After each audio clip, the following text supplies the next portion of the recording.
नमस्कार, मैं हूं गौरव अग्रवाल।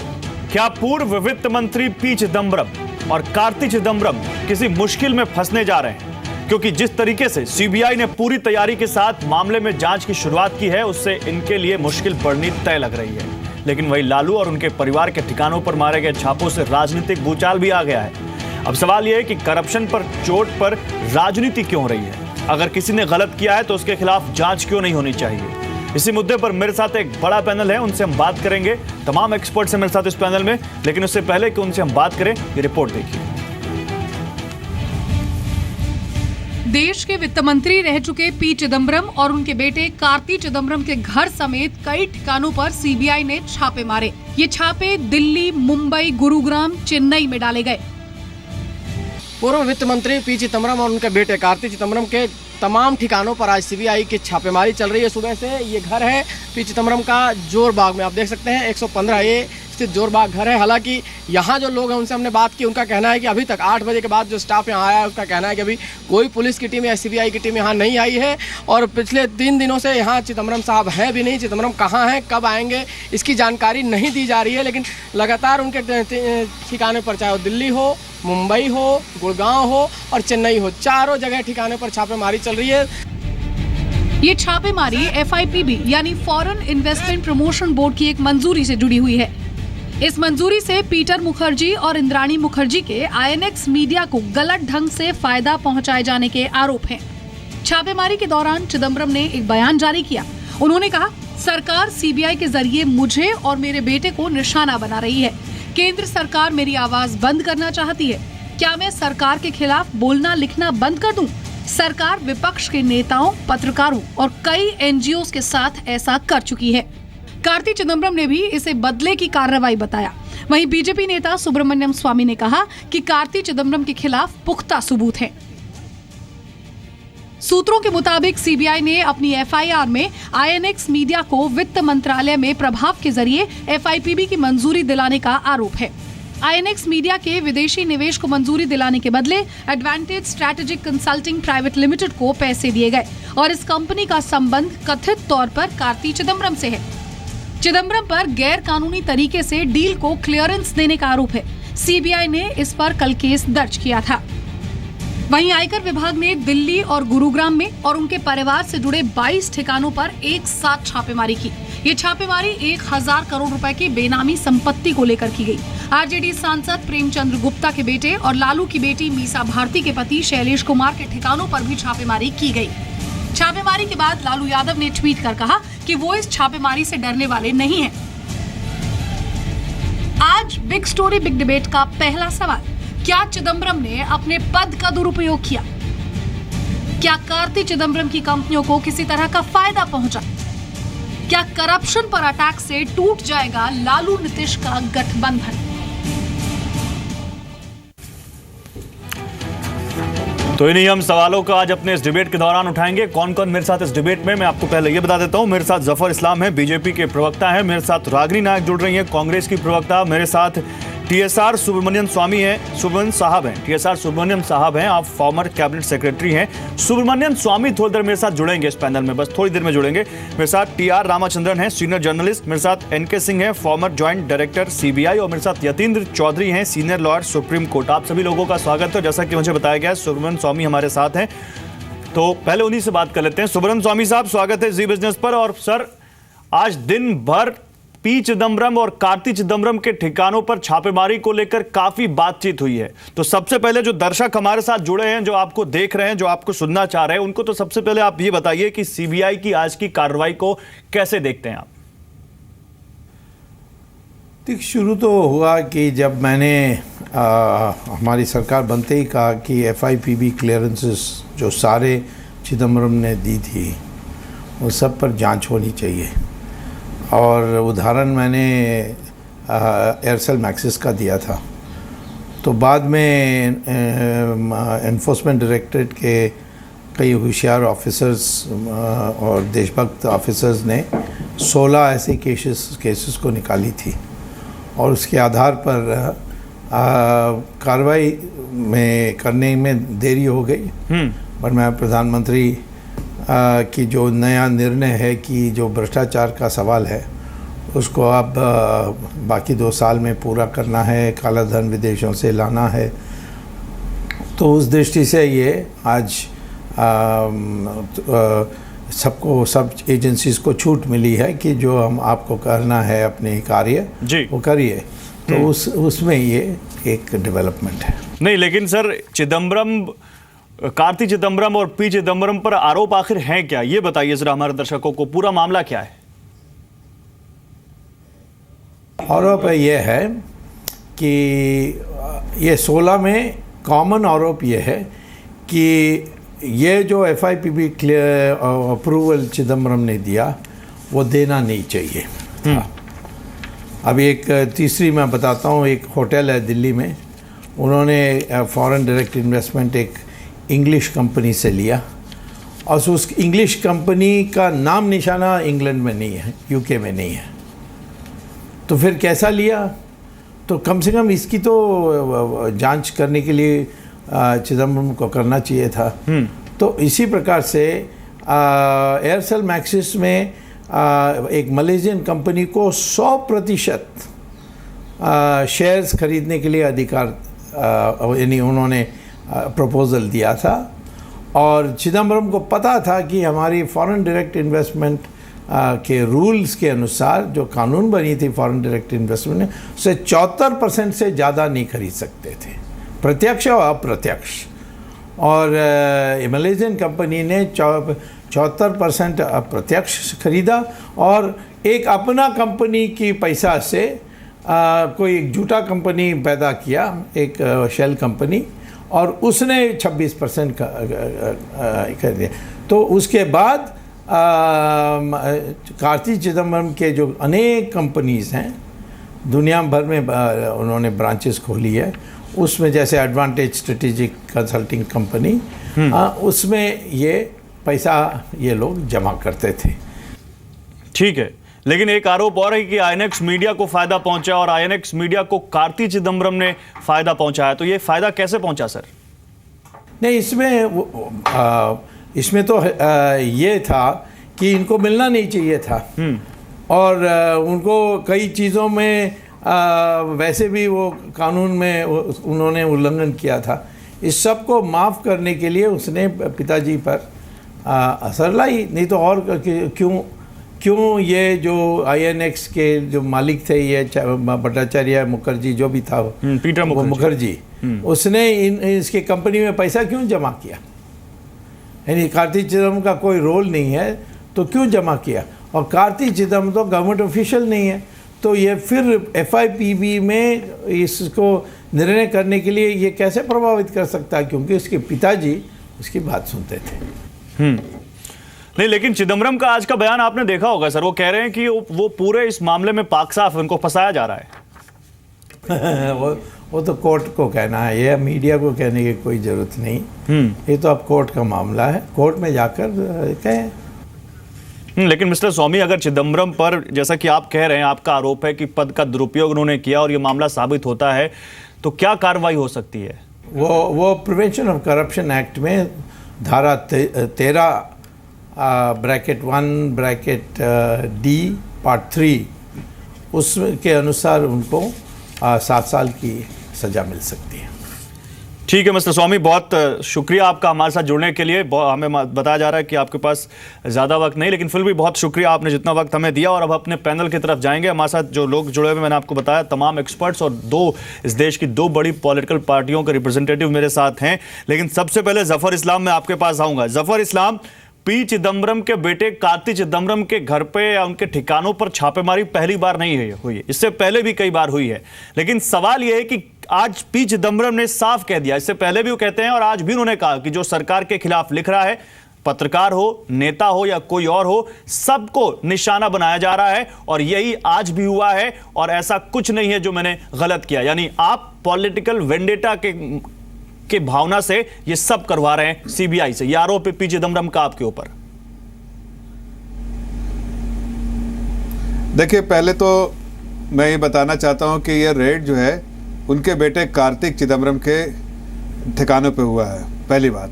दूसरी बात तो वेंडेटा का कोई सवाल ही नहीं। दूसरी बात, पूरी दुनिया को मालूम है कि कार्तिक चिदम्बरम ने नहीं, क्यों सवाल नहीं है सर? ट्रांजैक्शन किया, सवाल क्यों नहीं किस है? तरह का रूल्स को नहीं, एक मिनट गौरव जी, एक मिनट मैं पूरी कंप्लीट कर लो। किस तरह के ट्रांजैक्शन किए हैं, कैसे कैसे गाइडलाइंस को उसने इग्नोर किया है और किस तरह का वायोलेशन किया है। तीसरी बात, बड़ी इंपॉर्टेंट बात जो है कि आप देखिए, ये हम नहीं कह रहे, कई ऐसे ये जो सरकार का कोई वेंडेटा नहीं, ये जो इंडिपेंडेंट एजेंसीज है, सीबीआई हो या कोई भी और एजेंसीज हो, इन्फोर्समेंट एजेंसीज हो, वो इंडिपेंडेंट एजेंसीज है, उसमें हमारा कोई हस्तक्षेप नहीं है। वो इंडिपेंडेंट एजेंसीज अपने आप बढ़ रही है, अपने अपने हिसाब से एविडेंस जमा कर रही है, उसके बेसिस पे, बेस्ड ऑन फैक्ट और मेरिट के बेसिस पे ये रेड कंडक्ट करे, इसलिए कि इन्वेस्टिगेटिव प्रोसेस का ये पार्ट है रेड कंडक्ट करना। ऐसा नहीं कि पहली बार सीबीआई ने रेड कंडक्ट किया है, पहले बहुत बार भी किया है और अलग अलग लोगों के लिए, और इस बार भी किया, लेकिन मेरिट के बेसिस पे है कि एविडेंस, ये केज पैरोट नहीं है जैसे पहले होता था कि आप इंस्ट्रक्शन दीजिए उसके बेसिस पे करेगा, कोई इंटरफेरेंस नहीं है, फुल फ्लेक्सिबिलिटी है, उनको कंप्लीट इंडिपेंडेंस है और उसके बेसिस पे चल रहे हैं। लेकिन इंपॉर्टेंट बात यह है कि एयरसेल से मैक्सिस का देखिए, आईएनएक्स का ट्रांजैक्शन देखिए, सब में कहीं ना कहीं झोल है, और वो झोल इसलिए है, वो जो वायलेशन है गाइडलाइंस का किया इसलिए कि कार्तिक चिदम्बरम और फादर उनके दोनों एक साथ हैंड इन ग्लव्स थे और उन्होंने देश के कानून को तोड़ते हुए कई ऐसे ट्रांजैक्शन किए। मैं एक छोटी, मतलब आप ये कह रहे हो कि कोई वेंडेटा नहीं है, कोई राजनीतिक दुर्भावना नहीं है, और सीबीआई अपने हिसाब से ऑटोनोमसली जो उसको कार्रवाई बनती है इस केस में वो कर रही है। इसमें पी चिदम्बरम जो कह रहे हैं ऐसा कुछ नहीं। रागिनी नायक, मैं आपके पास आऊंगा। रागिनी नायक, जफर इस्लाम कह रहे हैं, छोटा सा एग्जांपल आपको देता है, जल्दी कंप्लीट कीजिए जफर इस्लाम। रागिनी नायक के पास आऊंगा मैं। देता हूं कि अगर देखिए छोटे से, हाँ बिल्कुल, तो देखिए जैसे एफआईपीबी बोर्ड को जो अथॉरिटी थी 600 करोड़ तक के सैंक्शन करने के लिए उनको अलाउड था अगर फॉरेन इन्वेस्टमेंट आ रहा है। अगर 600 से ज्यादा है तो कैबिनेट कमेटी को जाना चाहिए था, इन्होंने उसको भी इग्नोर कर दिया। तो ऐसे बहुत सारे फ्लॉन्ट किए रूल। चलिए ठीक है, रागिनी नायक जवाब दीजिए। रागिनी नायक, साफ है कार्ति चिदम्बरम के ठिकानों पर छापेमारी हुई क्योंकि पी चिदम्बरम ने वित्त मंत्री रहते हुए कार्ति चिदम्बरम को मदद पहुंचाई। कार्ति चिदम्बरम ने अपने पिता के पद का दुरुपयोग करते हुए कुछ ऐसी कंपनियों को एफआईपीबी से मंजूरी दिलाई जो कहीं ना कहीं फाइनेंशियल फ्रॉड के कैटेगरी में आता है, और सीबीआई जांच कर रही है। इसमें बीजेपी को आरोप क्यों लगा रहे हैं पी चिदम्बरम, सरकार पे आरोप क्यों लगा रहे हैं? पहले तो ये कह दूं कि भाजपा के प्रवक्ता आज एक न्यायाधीश की भूमिका में मुझे बैठे हुए दिखे। बड़ा ही आश्चर्य होता है जब किसी एक राजनीतिक दल के प्रवक्ता ये निर्देश दे देते हैं कि किस तरीके से जो साक्ष्य सामने आए हैं उनकी वही सत्यापन भी करेंगे और उसको देखते हुए वही एक फरमान भी जारी कर देंगे। ऐसा लोकतंत्र में और भारत के कानून में तो नहीं होता है, इसलिए न्यायाधीश ना बने। अब आपके सवाल का मैं जवाब देती हूँ। देखिए, प्रतिशोध की ज्वाला में कुछ इस तरह जल रही है भारतीय जनता पार्टी और मोदी सरकार कि बार बार सीबीआई जैसी एजेंसियों का दुरुपयोग हो रहा है हर उस व्यक्ति, हर उस संस्था और हर उस विपक्षी दल को ठिकाने पर लगाने के लिए जो कि मोदी सरकार की आलोचना करता है। और उसका सबसे विभत्स उदाहरण हमने देखा कि वीरभद्र सिंह जी की बेटी की शादी वाले दिन भी सीबीआई की रेड पड़ी। ठीक है, आप देखिए पॉलिटिक्स में टाइमिंग बहुत इंपॉर्टेंट है। मैं तो कहती हूँ कि आज जहां भारतीय जनता पार्टी, ये आरोप तो फिर आप पे लगा था सबसे ज्यादा जब सुप्रीम कोर्ट ने कहा था आपकी सरकार के टेन्योर में कि सीबीआई पिंजरे में बंद होता है। रागिनी नायक, फिर तो ये आरोप आप पे भी लगा था। गौरव, मुझे पूरा करने एक बात बताइए। एक मिनट जफर इस्लाम, एक मिनट, जफर इस्लाम एक मिनट, रागिनी नायक की बात पूरी हो जाए। जफर इस्लाम एक मिनट, बीच में मत बोलिए, मैंने आपकी बात पूरी सुनी। इस तरह से बहस नहीं हो सकती, मुझे पूरा करने दीजिए। मैं कह रही हूं कि पॉलिटिक्स में टाइमिंग बहुत जरूरी है। आज जब बहस होनी चाहिए थी मोदी सरकार के रिपोर्ट कार्ड, 3 साल के रिपोर्ट कार्ड के ऊपर, हर रोज मरते हुए 35 किसानों के ऊपर, 2 करोड़ के झूठी नौकरियों के वादे के ऊपर, फेल्ड फॉरेन पॉलिसी के ऊपर, बढ़ती हुई महंगाई और गिरती हुई अर्थव्यवस्था के ऊपर, तो पूरा एजेंडा डिरेल कर दिया। मैम, तो 26 मई तक पूरा वक्त है अभी। रागिनी नायक, आपको लगता है कि इसमें बात नहीं होगी? विपक्षी दल के भी रागिनी नायक, आपको लगता है इसमें बात नहीं होगी? 26 मई तक हम बात करेंगे और आप अपना टाइम दीजिए, मैं फिक्स करता हूँ, मैं आपको उस डिबेट में बुला लूंगा। देश की जनता आप पे हंस रही होगी, लेकिन आज जो मुद्दा है उस पर बात कर दीजिए। जफर इस्लाम एक मिनट, मुझे जवाब देने दीजिए। जवाब दीजिए, रागिनी नायक कंप्लीट कीजिए। बीच में बोलेंगे तो मैं भी उनके रागिनी नायक कंप्लीट कीजिए। जफर आप मुझे सिर्फ ये जवाब दीजिए कि एफआईपीबी जो आपने खुद नाम लिया और कहा कि एफआईपीबी ने आगे कमिटी फॉर आगे क्यों नहीं इसको बढ़ाया? एफआईपीबी के किसी अधिकारी के ऊपर आपने क्यों नहीं कोई कार्रवाई की? ठीक है, पी चिदम्बरम और कार्ति आपको नजर आते हैं, लेकिन एफआईबी का कोई ऑफिसर नजर नहीं आता। मेरे साथ former cabinet secretary T R. Subramanian बैठे हुए हैं और आपको बता दूं आपकी जानकारी के लिए कि वित्त मंत्रालय के कुछ अज्ञात अधिकारियों के खिलाफ भी एफआईआर दर्ज हुई है। निकलती है उस तोते की। वित्त मंत्रालय के कुछ अज्ञात अधिकारियों के खिलाफ भी एफआईआर दर्ज हुई है इस मामले में। रागिनी नायक, मैं थोड़ा टेक्निकल आपके सवाल का जवाब लेता हूं टीएसआर साहब से। एक minute, Zafar Islam 1 minute, hold on.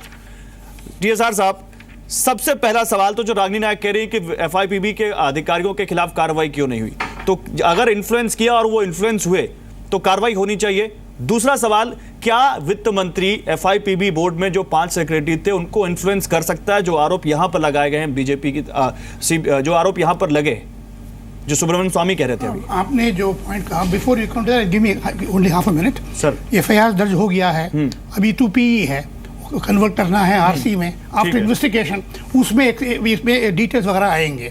वो तो फैक्ट की बात है, इसलिए without facts we can not now condemn or to say that he is innocent etcetera. वो तो जनरल बात है। I come from Chennai and आमतौर पे there is in popular rumour that the Sun is interfering in the FIBB in decisions. That time. And at that time, and also within in the secretariat, it was open talk among the joint secretaries that the interference by the Sun is there. FIBB cases पे है। आपने जो question जो उठाया था, देखिए, the system is created like that no individual can block something when the minister is decided on doing that. Take the example of 2G. 2G में इतना बड़ा घोटाला रहा है, 2G का इन्वेस्टिगेशन तफ्तीश इतना खराब रहा है, तो he was chairman of the cabinet committee. वो नाम ही नहीं आ रहा उसमें बाहर for Chidambaram. These are extremely surprising things. इसलिए आपको unfortunately, I don't want to blame anybody. I'm not a politician. During that period, the second term of Manmohan, all norms had been thrown away. Okay. तो असली बात यही है कि 20-30 घोटाले आए वाले हैं। I'm very familiar with a lot of them. आप बहुत बड़ी बात कह रहे हैं, और आप जब ये कह रहे हैं तो एक चीज और कही है, क्योंकि यहां पर साफ आरोप लग रहा है कि ये पॉलिटिकल वेंडेटा की कार्रवाई है। सीबीआई पर अगर बीजेपी पर कार्रवाई हो तो बीजेपी लगाते, कांग्रेस सरकार करवा रही है। कांग्रेस करवाए तो बीजेपी, कांग्रेस के ऊपर हो तो कांग्रेस बीजेपी पर आरोप लगाती है। सीबीआई पर हर बार आरोप लगा दिया जाता है। मेरे साथ फॉर्मर जॉइंट सेक्रेटरी, मैं उनसे पूछूंगा, लेकिन आपको सही लगता है ये? नहीं, ऐसा है कि सीबीआई कोई देवता नहीं है इन द पास्ट। ठीक है। And but I believe that there is a distinct improvement in their work in the last year और two. Overall, I'm not a politician, but I'm not saying कि CBL बहुत बढ़िया है. In fact, they should have done it earlier. But if it were vendetta, why wait 3 years? The same information is available 3-4 years back. एक साल पहले before UP election सब आ जाता, वो 3 से क्यों वेट करना है? ठीक है, but the point is correct that both ED and CBI, Ragini आपके पास आ रहा हूं, CBI generally speaking they improved. Sir, इससे पहले एक चीज और बताइए, क्योंकि आप कैबिनेट सेक्रेटरी रह चुके हैं और सरकार के अंदर ब्यूरोक्रेसी कैसे काम करती है आप समझते हैं। सर, एक चीज बताइए, एफआईपीबी से 4 करोड़ या 4 से 4.5 करोड़ रुपए की विदेशी निवेश की मंजूरी के लिए अप्लाई किया जाता है, और बाद में आरोप ये लगता है कि एक्चुअली जो एफडीआई था वो 4 करोड़ नहीं बल्कि मोर देन 300 करोड़ था।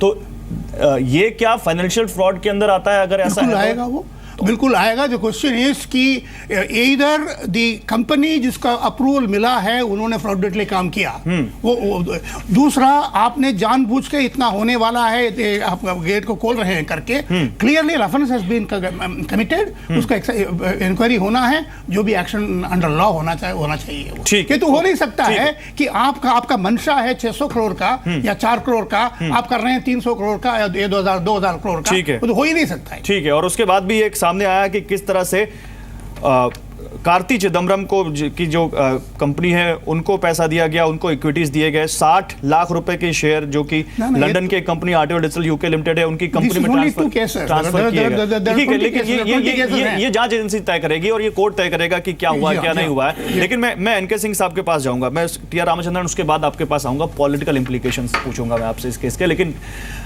एनके सिंह साहब, सीबीआई को लेकर तो सर मुझे लगता है कि सीबीआई के अधिकारियों के लिए या सीबीआई के लिए अभी एक मेडल हो गया है कि सीबीआई सरकार के लिए काम करती है, क्योंकि जो आता है विपक्षी पार्टी सीधे सरकार पर आरोप लगा देता है। हालांकि कोर्ट ने भी बड़ी सख्त टिप्पणी की थी, लेकिन उसके बावजूद मैं जानना चाहता हूं कि जब एक पूर्व वित्त मंत्री के खिलाफ सीबीआई जांच कर रही हो तो उस पर इस आरोप को कितना सही माना जाए, कितना गलत माना जाए, और इस केस में आप सीबीआई की क्या भूमिका देखते हैं सर? देखिए, मिस्टर के साहब सुब्रमण्यम में हमारे मित्र हैं, हम लोग एक ही बैच के हैं और सीबीआई में मैंने 10 साल बिताया है। तो मैं आज और पहले के सीबीआई में हमेशा मेरे दिमाग में वो एक तुलना आ जाता है। एक जमाना था जबकि सीबीआई के इंक्वायरी का डिमांड अपोजिशन करती थी और सरकार उसको रेसिस्ट करती थी। आज उलट गया है। आज सरकार सीबीआई को जांच का आदेश, जांच फैसला करती है, जांच शुरू करता है और आज विरोधी दल उसके निष्पक्षता पर प्रश्न उठाते हैं। तो इसको भी हम लोग को याद रखना होगा।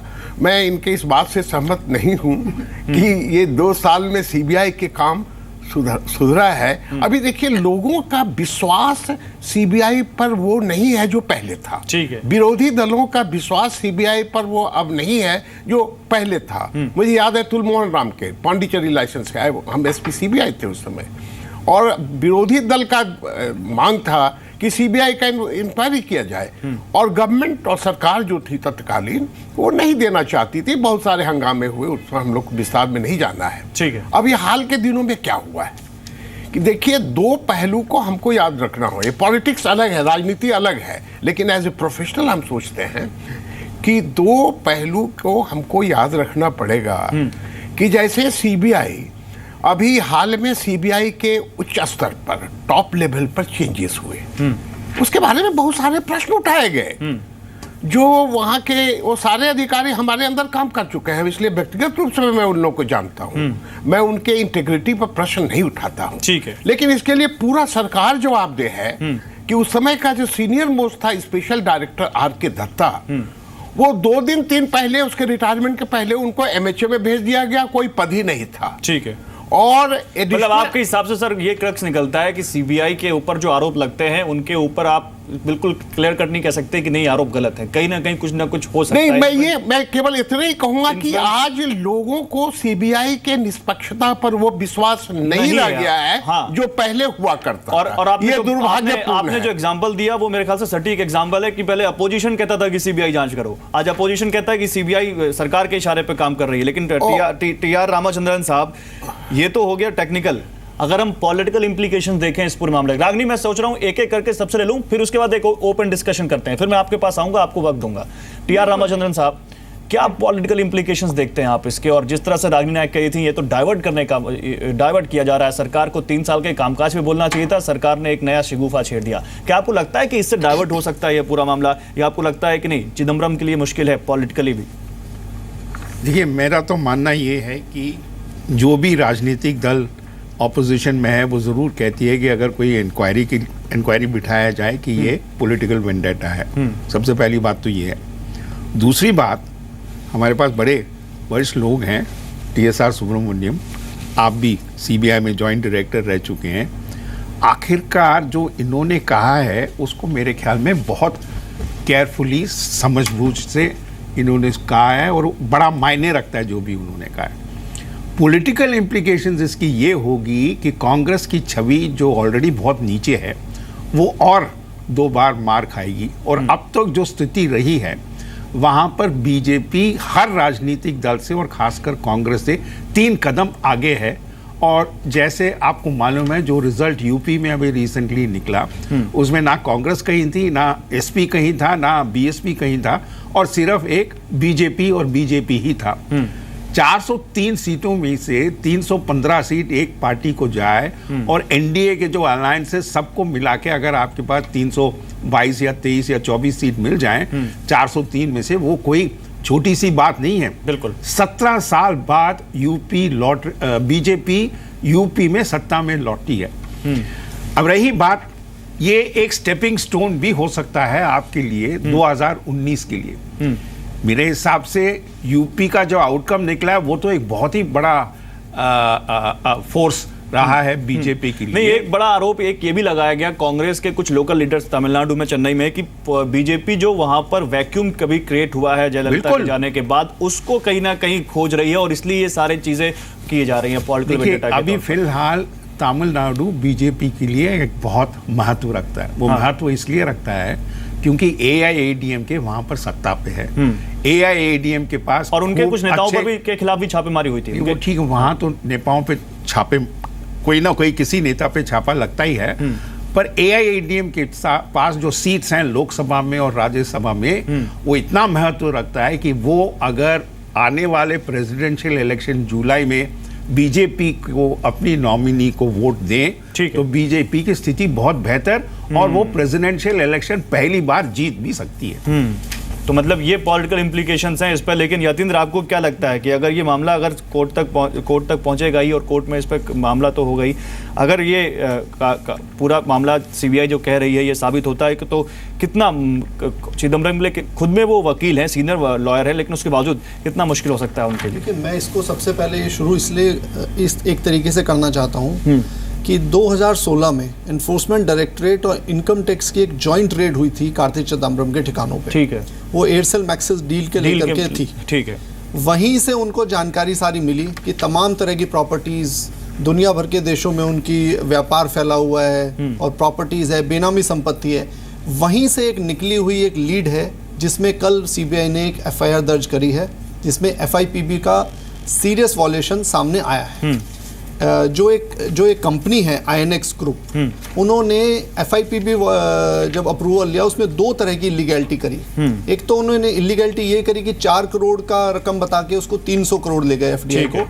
दूसरा, एक बिना अप्रूवल के एक और उन्होंने उसमें एक इन्वेस्टमेंट करा। तो 2 तरह की लीगलिटी सामने आ रही है जो सीधी सीधी FIR में लिखी हुई है। अब मुझे ये नहीं समझ में आता है कि ये वेंडेटा पॉलिटिक्स ये कहां से आ जाती है, जब सीधा सीधा FIR में लिखा हुआ है कि INX ग्रुप ने अपने रिकॉर्ड में लिखा है कि कार्ति चिदम्बरम की कंपनी को 10 लाख रुपए towards management consultancy charges towards FIPB notification and clarification के लिए मिले हैं। उनके पास कोई पद नहीं था। नहीं, और जब आप ये कह रहे हैं, सॉरी मैं आपको बीच में रोक रहा हूँ, जब आप ये कह रहे हैं तो आप बोल दीजिए, या तो बता दीजिए, क्लियर कर दीजिए कि आप किसी पॉलिटिकल पार्टी से नहीं जुड़े, वरना फिर आपको बोल दिया जाएगा कि हम बीजेपी के मेरे सामने सिर्फ कागज है। आप एक टेक्निकल जानकार के तौर पर बोल रहे हैं, उस पे बोल रहा हूँ। FIR के कागज है मेरे सामने, उसके आधार पे बोल रहा हूँ। उसी कड़ी को आगे बढ़ाते हुए ये मामला चल रहा है और कानून के सामने सब बराबर होते हैं। कोई P चिदम्बरम हो, कोई मामूली सा व्यक्ति हो, उसके सामने सब बराबर होते हैं और होने भी चाहिए। कानून उसी दिशा में स्थापित होना चाहिए। कानून सबके लिए इस देश में बराबर है और बराबर रहना भी चाहिए। और उसी लेकिन आपको लगता है कि सीरियस मामला है? नहीं, बहुत सीरियस मामला है। सीधे चार्जेस बनते हैं। ठीक है। इसमें CBI आगे बढ़ेगी और निश्चित रूप से कार्रवाई। रागिनी नायक जी, अब मैं आपके पास आता हूं। जफर, मैं इसके बाद आपके पास आऊंगा। रागिनी नायक जी, आपने सुना एक्सपर्ट्स ने क्या कहा, और इसमें बहुत सीनियर एक्सपर्ट्स हमारे साथ हैं। सबसे पहला आरोप तो यह कि कार्ति चिदम्बरम ने FIPB के जो बोर्ड पर अपने पिता के जरिए ये आरोप है कि दबाव डलवाया कि वो इनको मंजूरी दें INX मीडिया को FDI के लिए, और वो मंजूरी की एप्लीकेशन थी 4 करोड़ की। 10 रुपए का एक शेयर था जो कि 800 रुपए के शेयर में तब्दील हो गया, और FDI आया 300 से ज्यादा करोड़ का। तो रागिनी नायक, मैं समझता हूं कि आप एक इंटेलेक्चुअल हैं, आप बताइए क्या यहां पर फाइनेंशियल क्राइम आपको दिखता है कि नहीं दिखता है? और अगर दिखता है और ये कार्ति चिदम्बरम और P चिदम्बरम तक लीड जाती है, तो क्यों नहीं, कोई भी हो, कांग्रेस का हो, बीजेपी का हो, क्यों नहीं उसको सजा मिलनी चाहिए?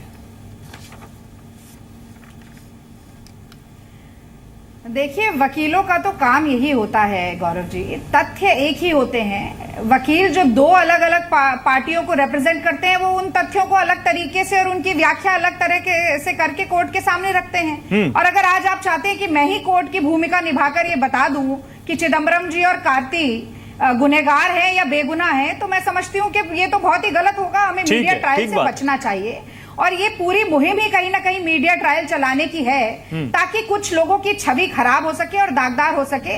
ये तो आपके एक पैनलिस्ट ने ही कहा। मैं NK सिंह जी की बात से शुरू करना चाहूंगी। उन्होंने बहुत अच्छी बात कही। उन्होंने कहा कि आज न केवल विपक्षी दल बल्कि जनता भी कहीं ना कहीं CBI की निष्पक्षता पर सवाल उठा रही है।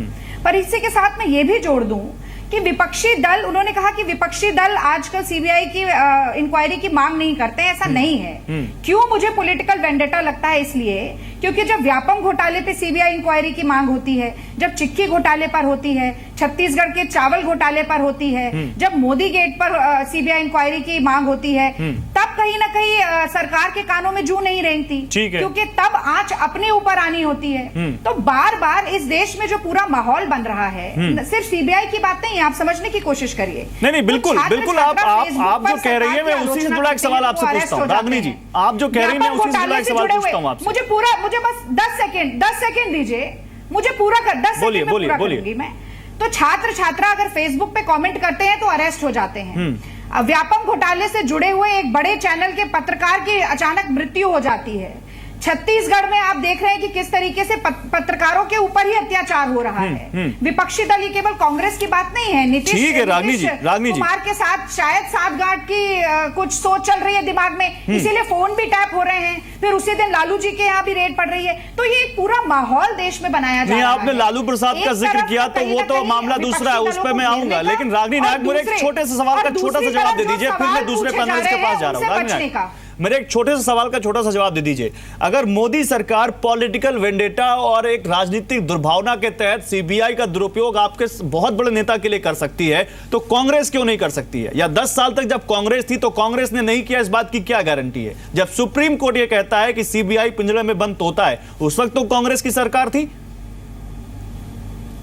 फिर तो इसका जिम्मा आप पे ही जाता है। स्पष्ट रूप से जवाब देती हूँ, बिल्कुल स्पष्ट जवाब मैं आपको दूंगी, बिल्कुल स्पष्ट जवाब दूंगी। देखिए, कांग्रेस ने 10 साल में जो किया और जो नहीं किया, बहुत कुछ किया, कुछ हम नहीं भी कर पाए, उसका भुगतान तो हमें मिल गया। आप मानेंगे, मैं स्वीकारती हूं उसे। नहीं, आप स्वीकारती हैं दुरुपयोग किया। कहना चाहती हूँ कि कहीं पर भी दुरुपयोग नहीं, मैं कह रही हूँ जो किया जो नहीं किया उसका भुगतान। ये तो बड़ा वेग स्टेटमेंट है। राजनीति में लीगल बैटल से ज्यादा बैटल ऑफ परसेप्शन होता है। ठीक है। आप कभी केश पैरेट की उपमा को बार बार हमारे सामने लेकर आते हैं। मैं आज ये कहती हूँ कि पैरेट अगर केश्ड हो तो भी उसके मुंह में आवाज तो होती है। ठीक है। आज तो गला इस कदर दबोचा हुआ है कि तोते की आवाज भी निकलना बंद हो गई है, और वो केवल उसी के आगे देखकर आवाज निकालता है जिसके और सरकार का निशाना होता है। एनके सिंह साहब हंस रहे हैं आपकी इस बात पे। बार-बार इस बात पे कायम रहूंगी कि ये पॉलिटिकल वेंडेटा है। मैं आ रहा हूं जफर, टाइमिंग बहुत इंपॉर्टेंट है। एनके सिंह साहब हंस रहे हैं आपकी इस बात पर। आप रागनी नायक, मुझे मैं एक चीज कहूं आपको, आप बहुत अच्छी प्रवक्ता हैं। आपने एनके सिंह साहब का तो कोर्ट तुरंत उठाया, आपने टीएसआर सुब्रमण्यम साहब का कोर्ट नहीं उठाया। तो मैं एक सवाल उनसे ले लेता हूं, फिर जफर इस्लाम तुरंत आता हूं आपके पास। टीएसआर साहब, रागनी नायक जी की आपने बात सुनी, आपने सबकी बात सुनी, आपको इस पूरे मामले में आगे क्या दिखता है? देखिए, सही, एक हद तक बिल्कुल सही है कि सीबीएस के ऊपर जितना भरोसा होना चाहिए पब्लिक में है नहीं। उन्होंने कहा, सब ने कहा है। ठीक है। तो कांग्रेस प्रवक्ता भी अभी कहा है, मानते हैं। अभी इश्यू वो नहीं है, इश्यू ये है कि एफआईआर हो चुका है। ठीक है। फैक्ट्स सामने हैं, इन्वेस्टिगेशन अब वो पब्लिक नॉलेज में आ गया है। अभी वो कोर्ट में जाएगा अगले साल में। तो ये इट्स नॉट इम्पॉर्टेंट नाउ कि अभी तक पहले उन्होंने सप्रेस किया, ये किया, पैसा लिया, ये सब अभी बातें नहीं हैं। ये नहीं है, नंबर 1। नंबर 2, ये तो with all due respects, that government crossed all limits, and all those chickens are coming home to roost now. All the investigations are take 2-3 years. So आपको देखिए, इतने ED cases बहुत आएंगे अभी। lot of ED cases will now come, and therefore मेरे लिए एक lesson आता है, investigation agencies must be cleaned up. ठीक है। And our judicial system must be cleaned up. You're going to talk about Lalu. Sir, आप तो बहुत बड़े रिफॉर्म की बात कर रहे हैं। नहीं, लालू को केस है, 40 साल की केस है। हाँ। चारा घोटाला। इट इज 2 लाइफ टाइम्स का केस है वो आपका। तो आपको, लेकिन इसमें कोई वैल्यू नहीं है। आप अभी तो we know cross the stage, we know got the FIR. अभी आरसी आएगा, मुकदमा होगा, उसमें जो होगा सो होगा। ठीक है, थैंक यू सर। सर, एक पॉइंट आपको प्रोसिक्यूशन को प्रूव करना पड़ेगा। इज इट ओनली कॉन्स्पिरेसी था या नहीं था between son and father, and conspiracy is going to be very difficult thing to prove in a court of law. तो उसका main point आएगा, is it only Karthi or is it only Karthi and his father? ठीक है, यही CBI का मेहनत task हो सकता है आने वाले दिनों में। ठीक है सर, बहुत शुक्रिया सर आपका हमारे लिए, हमारे साथ जुड़ने के लिए, थैंक यू वेरी मच। मैं जफर इस्लाम अब आपके पास आता हूं। जफर इस्लाम, सुना आपने रागिनी नायक को, उन्होंने जो किया नहीं किया वो तो 2014 में उनको देश की जनता ने बता दिया, लेकिन आपने 3 साल जो काम किया है उसके बारे में थोड़ी देर पहले वो गिना भी रही थी। और अब सबसे बड़ा ये मामला आपके ऊपर, सबसे बड़ा आरोप आपके ऊपर कि 3 साल पूरे होने पर बजाय जनता को ये बताने की कि 3 साल में आपने क्या किया, आपने देश के 2 बड़े विपक्षी नेताओं पर एक दिन में एक साथ उनके ठिकानों पर रेड डलवाकर पूरे मामले को डाइवर्ट कर दिया। आपने लालू प्रसाद यादव पर जो इंटेंसली रेड उनके ठिकानों पर रेड करवाई, आपने पी चिदम्बरम और उनके बेटे के ठिकानों पर इंटेंसली रेड करवाई, ये दोनों नेताओं के ऊपर आपने इंटेंसली रेड करवाई, ये आरोप है आपके ऊपर विपक्ष पार्टी का। गौरव जी, देखिए कांग्रेस के स्पोक्स पर्सन ने तो 2 बात स्वीकारा। एक तो ये कि उन्होंने जो कुछ किया उसका उनकी पार्टी को भुगतना पड़ा 2014 में और भुगतना पड़ रहा है। दूसरी बात उन्होंने जो है बहन रागिनी ने कहा कि परसेप्शन जो है बहुत इंपॉर्टेंट है। देखिए पूरे देश में एक परसेप्शन है कि कांग्रेस, और ये परसेप्शन अब हकीकत में दिख रहा है, इसलिए कि हम विंडिक्टिव पॉलिटिक्स नहीं परसू करते हैं। अब ये कोर्ट ऑफ लॉ में जाके कोर्ट में इनको सिद्ध करना पड़ेगा, और कोर्ट में जिस तरह का जब केस है, जितने एविडेंस है और जितने 3 साल में एविडेंस गैदर किया है एजेंसीज ने, मुझे लगता है कि चिदम्बरम जी के केस में, कार्तिक चिदम्बरम के केस में ये ओपन एंड शट केस है बिल्कुल, इसलिए कि सारे एविडेंस उनके खिलाफ है। और ये इनको जानना चाहिए कि तो किस तरह से डिफेंड कर रही है कि 29 बैंक अकाउंट जिसमें इतने सारे ट्रांजैक्शन, उसके ना तो उन्होंने इनकम टैक्स में रिपोर्ट किया, ना तो उन्होंने आरबीआई को रिपोर्ट किया। ऐसे बहुत सारी बातें हैं जो आपको दस्तावेज, जब एफआईआर हुआ है, डॉक्यूमेंट्स आएगा कोर्ट में और उसके बाद उनको रागिनी जी को पता चलेगा, शायद उनको अफसोस होगा आज वो डिफेंड लेकिन नहीं, जफर इस्लाम एक चीज सुनिए, एक मिनट, रागिनी जी सीबीआई के पास हैं, रागिनी जी, भाजपा के प्रवक्ता को कैसे पता चल गए हैं, मैं ये जानना चाहती हूँ। एफआईआर पढ़िए, एफआईआर की कॉपी होगी उनके पास। नहीं, जफर इस्लाम, मेरा सवाल सुनिए। और कोर्ट में ही आपने कहा कुछ दस्तावेज कोर्ट में आएंगे तो इन्हें पता चल जाएंगे। नहीं, मैं कोर्ट में नहीं आए हैं, प्रूव करना पड़ेगा, परसेप्शन में तो आप ऑलरेडी है, वो आपको पता चल गए हैं। मैं कह रहा हूँ ना, खुद आपने खुद एक बहुत बड़ी बात स्वीकार ली है, और मेरी बातों को तोड़िए मरोड़िए मत। आप परसेप्शन क्रिएट करना चाहते हैं। आपको बार-बार कह रहे हैं, अगर आप नहीं सुन पाए तो एक बार और सुन लीजिए कि आप डिफेंड कर रही हैं जो इंडिफेंसिबल है, तो आप जो डिफेंड करना चाह रही हैं रागिनी जी, वो इंडिफेंसिबल है। पूरा देश जान रहा है जिस तरह से आप one by one Zafar ji, Ragini ji, one by one, Zafar Islam, Ragini Nayak, one by one, दोनों एक साथ बोलेंगे। सामने जो दर्शक सुन रहे हैं, आपको किसी की बात समझ नहीं पाएगी। मुझे कंप्लीट करने दीजिए। हाँ, रागिनी नायक, जफर इस्लाम बोल रहे थे कि बात कंप्लीट करने दीजिए। रागिनी नायक, वहां पर आप इस रागिनी नायक, मैं आपके पास आऊंगा। जफर इस्लाम बोल रहे हैं, उनकी बात पूरी हो जाने दीजिए, वो आपको बीच में नहीं टोक रहे थे, वरना ये गलत बात है, फिर मैं उनकी बात पूरी जाने दीजिए। रागिनी नायक रुक जाइए। जफर इस्लाम जल्दी अपनी बात कंप्लीट कीजिए। लेकिन जफर इस्लाम एक चीज चाहिए, जफर इस्लाम मेरा सवाल सुनते जाइए, फिर कंप्लीट कीजिए। मेरा सवाल सुन लीजिए, जफर इस्लाम मेरा सवाल सुन लीजिए, जफर इस्लाम मेरा सवाल सुन लीजिए। एयरसेल मैक्सिस डील में भी इससे पहले ईडी ने कई बार छापेमारी की है कार्ति चिदम्बरम के घर पे। आप कह रहे हैं ओपन शट केस है, ओपन शट केस है, तो आप बोल दीजिए टीवी पर कि हमारी सरकार इसको जल्दी से जल्दी सीबीआई से कहेगी कि जल्दी से फास्ट ट्रैक कोर्ट में मामला लेके जाओ और जल्दी से जल्दी फैसला करो, और इसको हम ज्यादा लटकाएंगे नहीं, क्योंकि लटकाएंगे तो फिर आप पे आरोप लगेगा कि आप इस पे सियासत कर रहे हैं। देखिए मैं ये कह रहा हूं, देखिए नहीं, मैं ये कह रहा हूं बड़े संजीदगी से कि एफआईआर बहुत डिटेल एफआईआर है, और उसके बाद दस्तावेज भी कोर्ट में आएंगे। एफआईआर पढ़ने के बाद कोई कंफ्यूजन नहीं रहता, लेकिन चूंकि प्रोसेस फॉलो करना है तो कोर्ट में आएगा, और कोर्ट में इस सारे दस्तावेज जो एविडेंस के तौर पर एजेंसीज ने इकट्ठा किया, उसके बेसिस पे उन्होंने रेड किया है, ये दूध का दूध पानी का पानी हो जाएगा। आज रागिनी जी उनको डिफेंड कर रही है, मुझे ये पूछना पड़ेगा कि भाई 29 बैंक अकाउंट जो है, जिसकी ना तो आरबीआई में कोई रिपोर्ट की गई है, ना तो इनकम टैक्स में, वो बैंक अकाउंट में इतने ट्रांजैक्शन, उसके क्या जवाब दे देंगी। ऐसे कई ऐसे मामलात हैं जिसके बारे में आप बताइए, आप खुद दिखा रहे हैं अभी टेलीविजन चैनल पे, जिस शेयर का वैल्यू 10 रुपया था वो एक दिन में 800 रुपया हो गया। क्या ओवरनाइट? नहीं, ओवरनाइट क्या आपने उसमें ओवरनाइट ऐसे वैल्यूएशन कैसे चेंज हो गया, इसके क्या आप जवाब देंगे? अरे भाई कोई जल्दी कंप्लीट कीजिए जफर जी, जल्दी कंप्लीट कीजिए, मैं दूसरे पैनलिस्ट के पास जाऊंगा। क्या पोजीशन ऑफ स्ट्रेंथ में है? हाँ, नहीं, मैं ये कहता हूं कि आज परसेप्शन के बेसिस पे हर लोग जानता है भारतीय जनता पार्टी की 3 साल जो बिल्कुल बेमिसाल है, हर तरह के अचीवमेंट्स में आपको गिना सकता हूं, लेकिन कांग्रेस का जो पिछला यूपीए सरकार थी, वो भी परसेप्शन और फैक्ट दोनों चीज से ज्यादा ये है कि इन लोगों ने सिर्फ फ्रॉड किया, स्कैम किया, और पार्टी जो है फ्रॉडस्टर और स्कैमर्स की पार्टी मानी जाती है। इनके मुखिया जो है खुद बेल पे आउट है, और रोज कई ट्रांजैक्शन जो है, कई गलत ट्रांजैक्शन वो बार बार निकल के आ रहे हैं लोगों के बीच में, और इसलिए आगे प्रूफ करना पड़ेगा अगर इनोसेंट है। आज डिफेंड ना करें इनको। ठीक है रागिनी नायक, मैं आपके पास आऊंगा, लेकिन मैं टीआर रामचंद्रन से एक कमेंट लेके फिर आपके पास आऊंगा। टीआर रामचंद्रन साहब भी तो बीजेपी कांग्रेस के आप एक्सक्यूज सुन ही रहे हैं, उनकी बातें आप सुन रहे हैं, लेकिन सर आपको लगता है कि पी चिदम्बरम जैसा बड़ा नेता, अभी इससे पहले नेशनल हेराल्ड मामले में जिस तरह से अभी सोनिया गांधी और राहुल गांधी के ऊपर भी एक मामला अंडर ट्रायल है, आपको लगता है कि ये जो कांग्रेस के जो बड़े नेता जिस तरह से घिर रहे हैं, ये आने वाले वक्त में कांग्रेस 2019 में नहीं बल्कि और भी राज्यों में जैसे तमिलनाडु में और साउथ में और दूसरे राज्यों में भी उनके लिए मुश्किल बढ़ा सकता है? देखिए, कांग्रेस के लिए तो काफी राज्य उनके हाथ से निकल गए हैं, थोड़े बहुत राज्य उनके हाथ में रहते हैं। उन्होंने और लालू प्रसाद का जो मामला सर वो भी जोड़िएगा उसमें। देखिए, लालू प्रसाद का जो मसला है वो बहुत ही सीरियस बनता जा रहा है। मैं इस पे ज्यादा टिप्पणी तो कर नहीं सकता क्योंकि प्रूफ तो मेरे पास कुछ है नहीं, पर जिस तरीके से पेश किया गया है लालू प्रसाद यादव के जो भी प्लॉट्स एंड प्रॉपर्टी उन्होंने जिस पे इन्वेस्ट किया है, वो एक प्रश्न चिन्ह खड़ा कर देता है।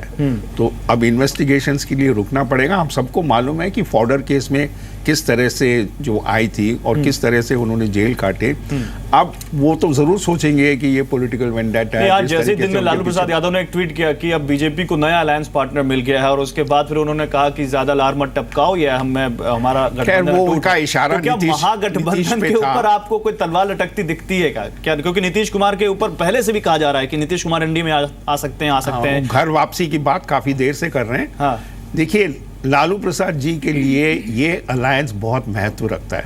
इस अलायंस से वो अगर बाहर निकल गए तो मेरे ख्याल में उनके लिए बहुत ही मुश्किल स्थिति पैदा होगी बिहार में।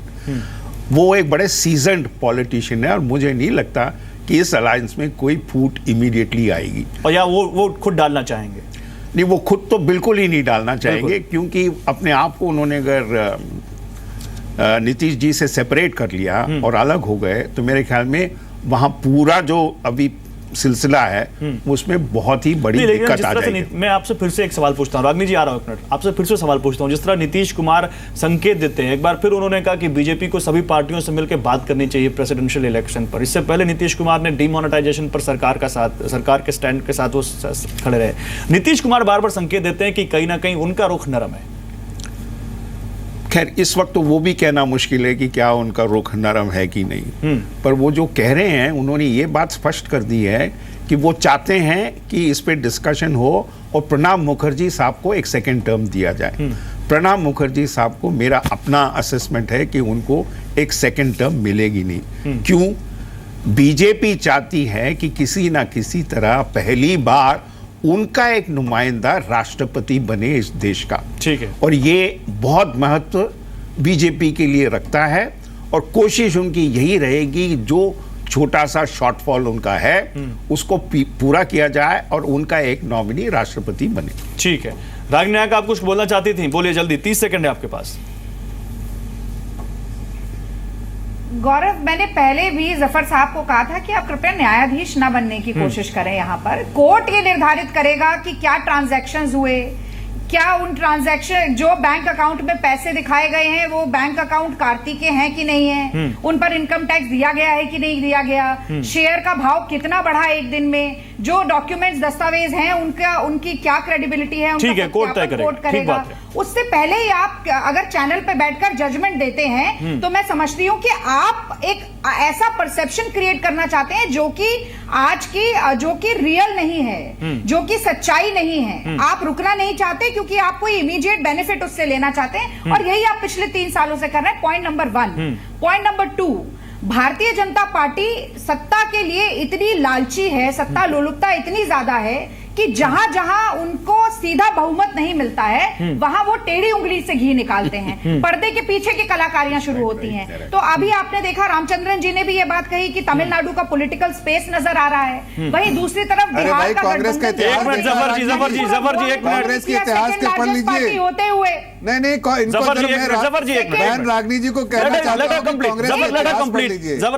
आपने सत्ता के लिए क्या क्या किया है वो आपको पता होना चाहिए। कंप्लीट कीजिए रागनी नायक, कंप्लीट कीजिए। देखिए, इतिहास के पन्ने पलटेंगे तो डिबेट का समय निकल जाएगा। मैं आज की बात कर रही हूं, जहां पर ये गोवा और मणिपुर में जरूर निकल जाएगा, इसलिए कि आपने इतना गलत काम किया आपकी पार्टी ने कि आपके पूरा टाइम निकल जाएगा। ठीक है, इनके लिए सब कुछ बैटल ऑफ परसेप्शन है। चलिए, बैटल ऑफ परसेप्शन है तो कम से कम बैटल ऑफ परसेप्शन में वो आपसे आगे हैं, ये तो दिख रहा है, क्योंकि बीजेपी की सरकार जब से केंद्र में आई तब से 9-10 राज्यों में बीजेपी की सरकार बनी रही। क्या पी चिदम्बरम और उनके बेटे कार्ति चिदम्बरम की मुश्किलें बढ़ती दिखती हैं? जो ये नया मामला सामने आया और जिस तरह से एक एफआईआर उनके खिलाफ दर्ज हुई है कार्ति चिदम्बरम के खिलाफ, मैं एनके सिंह साहब के पास जाऊंगा। एनके सिंह साहब, क्योंकि सीबीआई ने एफआईआर दर्ज की है और सीबीआई इस पूरे मामले को फॉलो कर रही है, आज रेड भी सीबीआई डाली है, आपको लगता है कि ठीक है जितने भी आरोप लगे लेकिन सीबीआई अपना काम सही तरीके से करेगी विदाउट इन्फ्लुएंस, ये होगा, ये आपको लगता है? देखिए, जब कारण कुछ भी हो या किस परिस्थिति में ये केस, ये जो मुख्य जो अभियोग लग रहा है अभी के सरकार के विरुद्ध कि क्या भ्रष्टाचार केवल विरोधियों के बीच में है क्या, जैसे उन्होंने उदाहरण दिया मध्य प्रदेश का दिया और जगहों का दिया, तो क्या, और अभी टाइमिंग भी बहुत बड़ा महत्वपूर्ण बात रखता है। नहीं, टाइमिंग भी, और क्योंकि सरकार आप कंप्लीट कीजिए, आप कंप्लीट कीजिए। राष्ट्रपति का अभी चुनाव है, ठीक है, तो ये टाइमिंग भी है, और एक साथ आज मान लीजिए लालू प्रसाद यादव के जितने प्रेमिसेस हैं उन पर रेड हो रहा है, ठीक है, ये सारी बातें हैं। लेकिन जो अभियोग सामने आया है हमने उसको प्रमाण नहीं देखा है, लेकिन मैं इतना जरूर कर सकता हूँ अभियोग जो सामने आया है वो गंभीर है, और as an ex CBI officer तो मैं अवश्य उम्मीद करता हूं कि मैं आपसे इसी से जुड़ा एक सवाल पूछ रहा हूं, क्योंकि ये सरकार बार बार कहती है कि नहीं, मैं उम्मीद करता हूं, हाँ, मैं ये कह रहा था कि एज एक्स सीबीआई ऑफिसर जब केस रजिस्टर हो गया है, जांच शुरू हो गई है, तो मैं उम्मीद करता हूं कि सीबीआई इसको निष्पक्ष रूप से और बड़े ये के साथ इसका नहीं सर, एक दूसरा सवाल मैं आपसे पूछना चाहता हूं। सरकार बार बार कहती है कि करप्शन के खिलाफ हम बहुत तगड़ी चोट कर रहे हैं। सरकार कहती है कि डीमोनेटाइजेशन भी ब्लैक मनी के खिलाफ एक बड़ी चोट थी, और बेनामी संपत्ति का जो नवंबर 2016 में एक्ट आया वो भी एक बहुत बड़ी चोट होगी करप्शन पे। तो सर, अगर किसी बड़े नेता के खिलाफ सीबीआई बेनामी एक्ट के खिलाफ या ब्लैक मनी अगर उसको कोई लीड मिलती है उसके खिलाफ जांच करती है, तो उसको पॉलिटिकल वेंडेटा तुरंत बना देना चाहिए क्या? देखिए, या उसको ये तुरंत ये सर्टिफिकेट दे देना चाहिए कि ये आरोपी हैं, मैंने प्रारंभ में ही ये दोषी हैं। मैंने प्रारंभ में ही कह दिया कि डिफिसिट गैप है आज। सीबीआई या कोई भी इन्फोर्समेंट एजेंसी जब कार्रवाई करती है तो अगर सही भी है तो लोगों के मन में एक संदेह हो जाता है। दूसरा बात है कि टाइमिंग की बात है, मैं आ रहा हूं रागनी आपके पास। तीसरा बात यह है कि क्यों एक तरफा क्यों हो रहा है। लालू जी के खिलाफ बड़े गंभीर अभियोग हैं और वो उसका जांच होना चाहिए, लेकिन आज ही देखिए दोनों जगह हो रहा है, तो ये सारी बातें भी हैं। तो मैं तो यही उम्मीद करूंगा कि इसका जांच बहुत थॉरोली किया जाएगा, निष्पक्ष रूप में किया जाएगा, और ज्यादा से ज्यादा एक प्रिकॉशन लिया जा सकता है जो लिया गया है पिछले दिनों में कि इस केस का मॉनिटरिंग सुप्रीम कोर्ट करे। सुप्रीम कोर्ट मॉनिटरिंग करे। कह रहा हूँ, ये परसेप्शन की बात हुई, वेंडेटा की बात हुई, ये सब बातें कोर्ट के सामने कुछ मायने नहीं रखती है। हमें जुडिशरी पे विश्वास रखना चाहिए, और जुडिशरी ने बहुत बेहतरीन काम इस देश में किया है लोकतंत्र को स्थापित करने का, उसको बचाने का। बढ़िया बात। इस केस में भी जो एफआईआर सामने है, जो तथ्य सीबीआई सामने रखेगी, जो एविडेंस लीड करेगी, उनको लेकर के कोर्ट में जाएगा मामला, और कोर्ट उसी के मुताबिक उसमें कोई निर्णय देगा। अब इस चीज में ये घुमा के लाना कि इन्होंने ये कर दिया, ये टाइमिंग गलत हो गई, इस देश में तो हर 6 महीने में चुनाव रहते हैं, फिर तो कोई सरकार कुछ कर ही नहीं पाएगी। ऐसा आम नागरिक होने इस देश के, मुझे लगता है कि ये बिल्कुल उचित समय है, जब भी कोई मामला सामने आए उसको तुरंत सामने लाना चाहिए। ठीक है, मेरे पास समय बिल्कुल कम है, 30 सेकेंड आपके पास है रागनी नायक, आप अपनी बात कहिए तुरंत। फिर जफर इस्लाम फाइनल कमेंट आपसे लूंगा। जफर इस्लाम फाइनल कमेंट लूंगा आपसे। न्यायपालिका मैं इस देश की न्यायपालिका को सलाम करते हुए कहना चाहती हूं कि कानून तो देखिए अंधा होता है, इसीलिए निष्पक्ष है, लेकिन इस देश की सरकार गांधारी बनके आंखों पे पट्टी बांध लेती है जब अपने ही नेताओं के भ्रष्टाचार के कारनामे सामने आते हैं। और अगर ये सरकार सच में भ्रष्टाचारियों पर कड़ी चोट करने वाली होती तो इनका आज कोई मुख्यमंत्री ही ना बच पाता। ये बात मैं पूरे आश्वासन के साथ कह सकती हूँ। दूसरी बात मैं ये कहना चाहती हूँ कि जब सरकार की प्रतिक्रियाएं पूरे तरीके से बायस्ड होती हैं, तब ये समझ में आता है कि किस तरीके का पॉलिटिकल वेंडेटा चल रहा है। ट्रिपल तलाक की हियरिंग आप डे टू डे चाहते हैं, लेकिन विरोधियों के ऊपर जो सीबीआई के और आईटी के और जो तमाम छापे पड़ रहे हैं, एफआईआर हो रही है, वो आप जल्दी केस खत्म कराना नहीं चाहेंगे, क्योंकि आप पॉलिटिकल राजनीतिक ये तो कोर्ट का डिसीजन है कि ट्रिपल तलाक पर हियरिंग डे बाय डे होगी, डे बाय डे होगी या गर्मियों की छुट्टी में होगी। इसमें सरकार कहां से आ जाती राजनीति? स्टैंड की बात कर रही हूँ मैं, पार्टी के स्टैंड की बात कर रही हूँ। आप क्या भारतीय जनता पार्टी नहीं चाहती थी कि डे टू डे हियरिंग हो और जल्दी खत्म हो मामला? तो जिन विपक्षी दल, चलिए मेरे पास समय खत्म है। जफर इस्लाम 10 सेकंड आपने मांगे थे, 10 ही सेकंड दे पाऊंगा क्योंकि थोड़ा टाइम रागिनी नायक जी के पास ज्यादा चला गया। जल्दी बोलिए, आप अपना जवाब दीजिए, फाइनल कमेंट। ओके रागिनी नायक, टाइम खत्म हो गया। जफर इस्लाम बोलिए। करते रहे गौरव जी, इन्होंने देखिए हमारे चीफ मिनिस्टर्स के बारे में कह दिया। जल्दी जल्दी आजादी है जिसके बारे में जो कहे। मैं अगर एफआईआर के बारे में रेफर करूं तो इनको आपत्ति है। इन्होंने जिस तरह के करप्शन किए हैं, आज उनको फेस तो करना ही पड़ेगा। कोर्ट ऑफ लॉ में फेस करे, एफआईआर दर्ज है, इन्वेस्टिगेशन चल रहा है, पार्टी कुछ नहीं कह रही, सरकार कुछ नहीं कह रही, ये एजेंसी परंतु कर रही है, इंडिपेंडेंट एजेंसी है। बहन रागनी, आपको मालूम होना चाहिए कि आपकी पार्टी ने कितने स्कैम्स किए हैं और लोगों को आपसे भी नहीं, आपकी पार्टी से लोग आपको नकार रहे हैं। वो तो एक्सेप्ट कर चुकी है कि 10 साल जो किया उसका फल आपको मिला, लेकिन 10 साल जो किया उसकी क्या ये भी उसी का फल है? ये कोर्ट तय करेगी। फिलहाल बहुत शुक्रिया आप सभी लोगों का। तो पीछे क्या हुआ, जनता की अदालत ने तो फैसला सुना दिया है, लेकिन अभी जो इस देश की जो अदालतें, असली अदालतें, क्या ये मामला भी उन्हीं 10 सालों के किए गए काम के दौरान आता है जिसका फैसला अभी अदालतें सुनाएंगी? और अदालत के ऊपर ही भरोसा है, अदालत ही तय करेगी कि क्या सही है क्या गलत। लेकिन फिलहाल मुश्किल में दिखते हैं चिदम्बरम और उनके बेटे Karti Chidambaram. Big story big debate में आज बस इतना ही। आप सभी लोगों का बहुत शुक्रिया। नमस्कार।